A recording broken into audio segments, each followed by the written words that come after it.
So, kani ang plan and rational household overview. So, ang rational is mo ni ang plano nga create to safeguard our family safety and well-being by setting up a clear, organized, and well-rehearsed response for any emergency. Because we live in a bunturan, we are focusing on the hazard most likely to occur here, such as strong earthquakes, typhoons, and heavy rains, and strong winds, flash floods, and prolonged power interruption that often come with these events. Our main objective is to reduce confusion, fear during a crisis so that we can respond quickly and make sound decisions to protect ourselves. So our household background consists of 5 members, kita, 2 adults and 3 teenagers. We don't have any family members with special need. Wala tayong mga person with disability. But natay 5 ka-dog. Si Telma, si Butchokoy, si Mandy, wala naman si Butika. Si Butchokoy o si Mikmik. So, ang household details is we live in 2-story buildings, single family home in Purok Otso, Nabunturan, Davao de Oro. Our property is compact and does not have fence, gate, or backyard. The house has two main exit, front door and a back door that leads to our well where we bath. Our neighborhood has only one main entrance and exit road, which could become crowded during a community-wide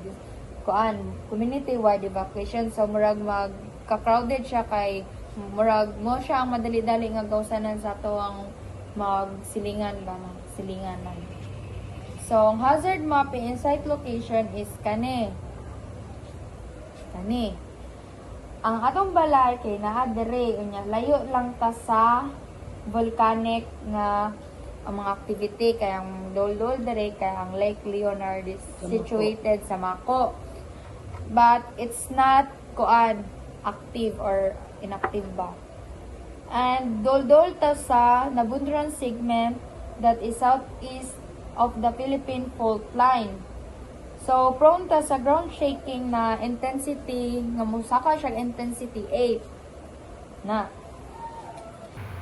So, flood and landslide storm surge kay dili ta prone ani nga mga labi na ang storm surge kay wala matadol sa dagat. So, dili marag maabot sa tuang kanang storm surge. Og landslide, labi na landslide kay layo man ta sa bukid. Although, nato sa bukid nga nga town, but sa poblasyon walay bungtod kay patag man kay naman ta sa sentro. So in summary, according to NOAA, our location in Purok Otso, poblasyon na Bunturan is not a risk of landslide and storm surges. Unya, ang earthquake is moderate to high risk intensity tungod kay Dol-Dol ta sa line nga Nabunturan segment, which is sa Philippine fault line. And then, ang volcanic activity kay low risk na siya since the Lake Leonard has no eruption activity has been recorded in recent times.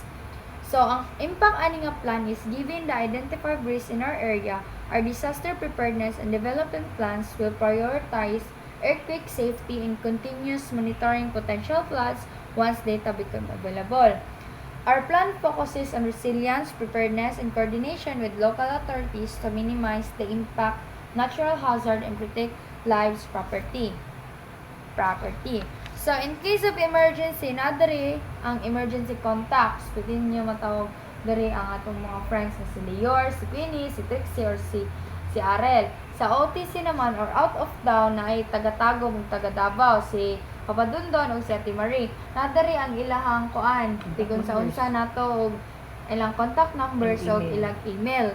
In case dili sila mukuan sa ilahang email na ay number o dili kung wala yung number dapat ay email and dapat diri ilang address. So sa emergency procedure naman ang trusted adults diri kay si Mama Seng o si Ma'am May. Si Mama Seng kay ato na siyang lola is easily identifiable and located just 500 meters from our own house, situated on an elevated ground, so safety siya. So murag mas dali-dali siya nga maadto dayon dito if nagkinaunsa man. Mami naman is responsible for providing a support if the gate separated since kanang murag mas dul-dul man ta kay mami nga pwede dayon makakontak si mami is either sa imo or sa amo akong magbulag-bulag me. In case of emergency, she will be the one who will communicate with authorities for our safety measures. Sa school emergency procedure naman, kay ako sa Holy Cross, kay kabalo naman ko sa mga safety guidelines and protocols dito in case nga magka-disaster. Simba ko. Kung dari naman, sila Bibi o si Dudoy, grade 12 o grade 11, kay kabalo na po na sila since nag-conduct man diri og mga fire drills or emergency drills or earthquake drills. Sa workplace naman, ikaw mga kay dari naman ka sa kompre, syempre kabalo pug ka sa mga kuan, sa mga procedures nga kanang drills nga unsay buhaton if magkinaunsa dari sa school. Plus kay same kay Papa nga naa didto sa Tago, he is well prepared to manage emergency situations, maintaining composure, and will promptly contact all family members to confirm the safety. If ever nga we cannot return to the household, kay basig nasaag or nalayo, kung asa na bit-bit, kung nagkaratul-ratul na, we will be staying in the compre, sa gate or sa grounds, where central meeting point where families can reconnect and receive important updates during the emergency. Ang evacuation areas naman, dari ang immediate neighborhood meeting place is ang Gmall. Kay murag mo ang pinakadool nga sentro sa Tua.